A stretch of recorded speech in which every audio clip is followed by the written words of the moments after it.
Good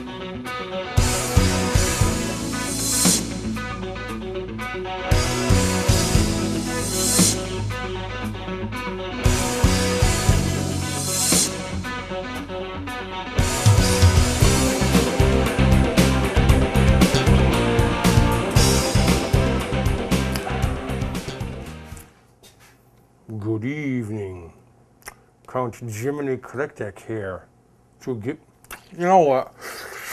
Forget it. I was going to try to do this thing like a vampire. I don't know how they do it with that stuff in their mouth. Well, probably Hollywood props are a lot better than the ones I'm working with here on this expensive budget that we have. Jiminy Critic here to talk with you about, the reason I had the fangs in there, I'm going to talk to you about a vampire movie released recently called Let Me In.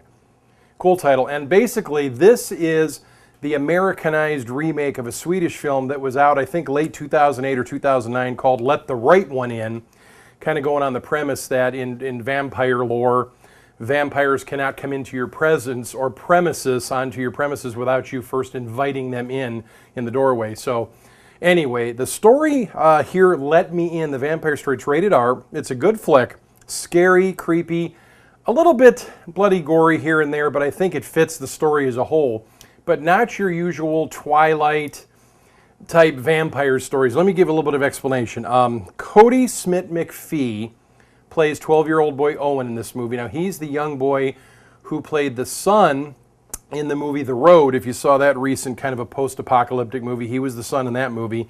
And Chloe Grace Moretz plays Abby, or you'll soon to find out, the special girl in the movie Let Me In. And she was most recently in the flick Kick-Ass, if you remember that movie, where she just dispatches, she learns from her father in comic book lore how to dispatch all sorts of bad guys as an 11-year-old girl, and some people really like the flick. I did not like that one.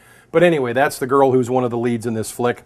And one of my favorite character actors, Richard Jenkins, plays, I'll call him the father figure of this girl, Abby, in the movie.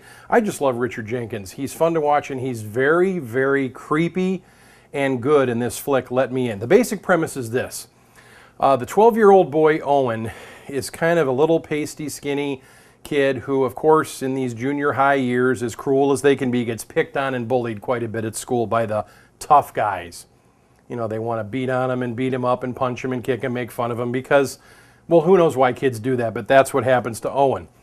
Into his apartment complex, literally next door to their apartment, moves this father and daughter. And all of a sudden, a new friendship sort of relationship begins outside on the apartment complex's playground. It's kind of winter and snowy.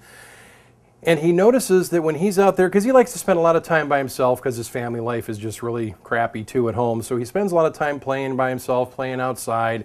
He's a smart kid, but just one of those quiet types who doesn't have a great life. Well, he notices this girl that moved in next door. Of course, all the windows are all papered up and boarded up so no sunlight can get in. He notices that she comes outside and sits on the monkey bars. She has no shoes on her feet. She's barefoot and it's winter and snow. Anyway, he starts to notice some weird things about her. And what we find out is you kind of realize who the vampire in the story really is. And he comes to a slow realization of what this new neighbor girl is really all about. And the funny thing is they kind of strike up an unlikely friendship.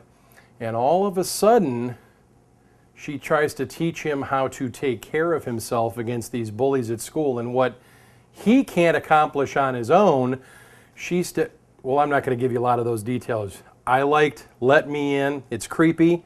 It's scary. It's a good remake. We didn't trash this one like you do a lot of times when we Americanize a foreign film. I think you ought to get out there and check Let Me In for yourself. I got to go back and find my teeth, so I'll catch up with you next time. Jiminy Critic, see you later.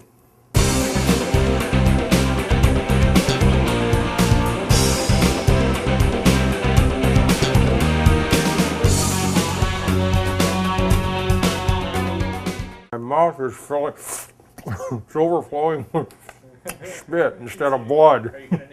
Yeah.